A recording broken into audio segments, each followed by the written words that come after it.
Welcome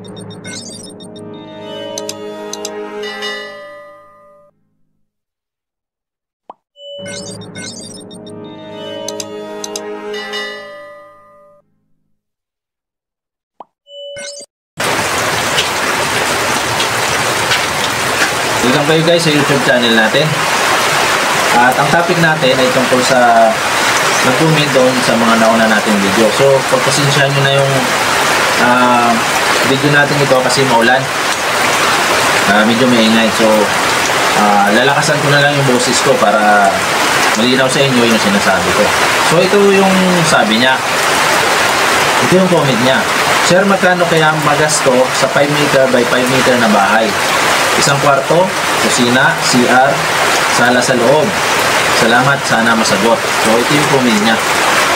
Magpapa-estimate siya sa pinaplan niyang ipatayo na bahay na 5 meter by 5 meter. So, parang malakas pa yung nanalo. So isang kwarto, kusina, at sala na yung the rest, at saka kitchen. So lalagyan natin ito ng 4 na poste kasi hindi naman ganun kalakihan yung pinapa-estimate niya. 25 square meter lang. 4 lang ng poste, bawat sulok lagyan natin ng poste. At ang gagamitin natin bakal ay titanium lang. Okay guys, so bibigyan kita ng idea kung anong magiging size ng kwarto mo. Ang magiging size ng kwarto mo is 3 meter by 2.40 meter. Ang magiging size naman ng CR mo is 2 meter by 1.80 meter. Okay, so yung the rest, pwede mo na gawing kitchen at saka sala.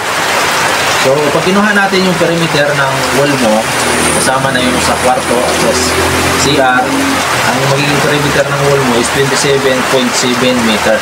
So kailangan natin dito ng hollow block na 370 pieces. Kailangan natin hollow block nito. Nilagyan ko to ng 4 na pinto at 2 bintana. Okay? So kung dadagdagan mo pa ng 2 bintana, o isang bintana o 2 bintana, mababawasan pa yung 270 pieces na block mo. Kasi sa bintana, butas yun, hindi kailangan ng block. Okay? Okay guys, depende sa'yo. Pero malapit pa rin yung estimate natin doon. Okay? Kasi ilang piraso lang naman ang ibabawas mo rito sa kaling mag-additional ka ng isang bintana. So ang 4 na kwarto nito, sagad na sa kwarto mo, sa CR, sa main entrance at saka sa exit yung isa. So 4 na pinto. So 370 pieces ang kailangan mo ito. So yan guys, bago natin ituloy ng video, naniyahan ko yung mag-comment at meron kayong katanungan, comment mo lang sa video na ito. At maganda kung nakasubscribe kayo para updated kayo pag may bago video akong ginawa at i-upload ko dito sa YouTube. So guys, at libre rin mag-like. So magustuhan yung pag-estimate natin, libre nyong i-like yung video natin. Okay? Kung magpapa-estimate kasi tayo sa iba, sa mga private, minsan naghingi pa sila ng bayad. So free yung estimation natin dito. So gawin nyo lang, comment lang kayo guys. Okay? So lipat na tayo dito sa pundasyon ng mga poste mo. At bilangin natin yung bakal na kailangan mo. Okay? Ang kailangan mong bakal sa mismong poste at saka sa yung pundasyon niya is 15 pieces na 10mm.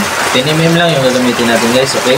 Sa pundasyon naman ng wall mo o tinatawag na wall footing, yung wall footing nito, baba, gagamit din tayo ng 10mm.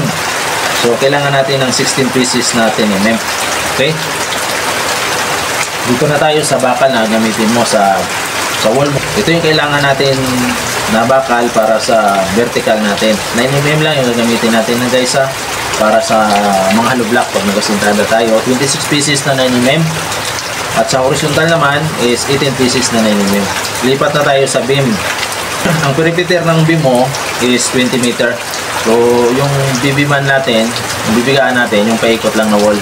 Yung 5 meter dito, 5 meter dito, 5 meter din sa kaliwa, sa harap 5 meter din. So pag pinag-plus mo yan is perimeter niyan is 20 meter. 14 pieces natin yung kailangan natin dito.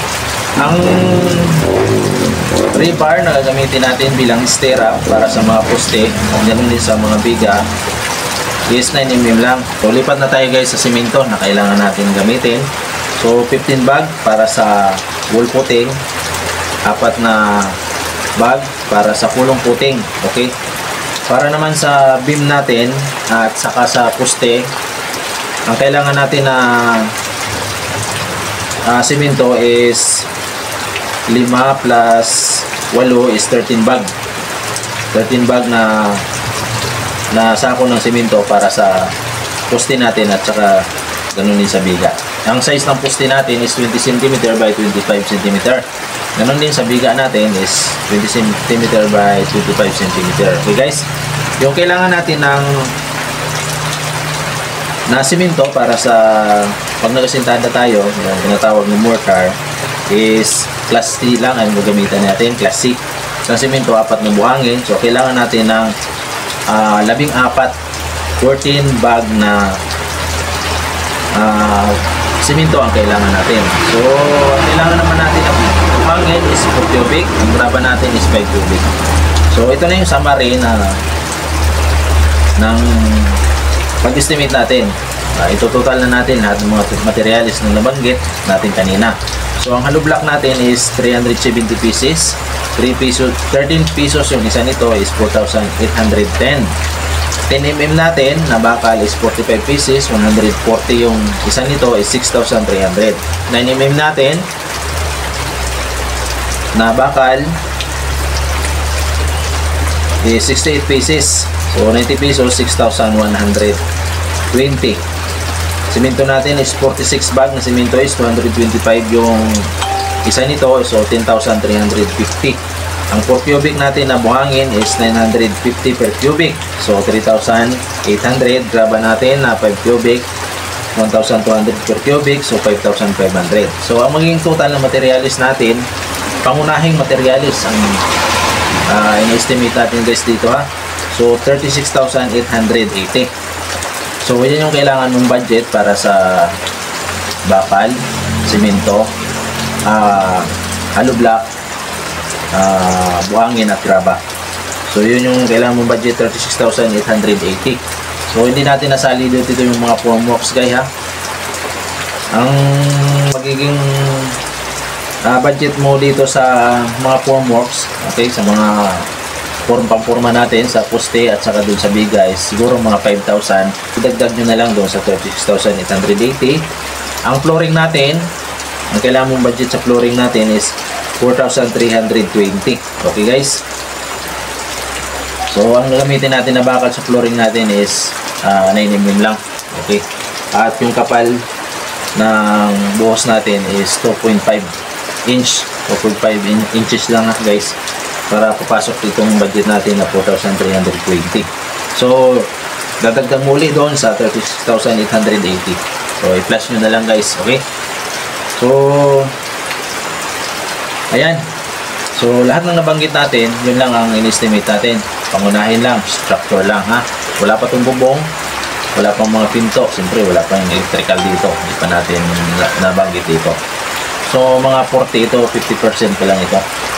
Okay, so ayan, sana nakatulong tong estimate natin. So ito yung pinaka-importante kasi sa bahay, yung structure. Pag nakatayo na ito, pwede natin konti-untiin. Kung gusto mong malaman yung palitada, kung magkano ang magasto mo sa palitada, comment nyo na lang ulit dito sa video na ito. Kasi medyo mahaba na yung video natin at siyempre marami rin nagsasawa sa pakikinig yung mga vlogger kung sobrang haba ng video. So ito lang, pangunahin lang to guys. So okay,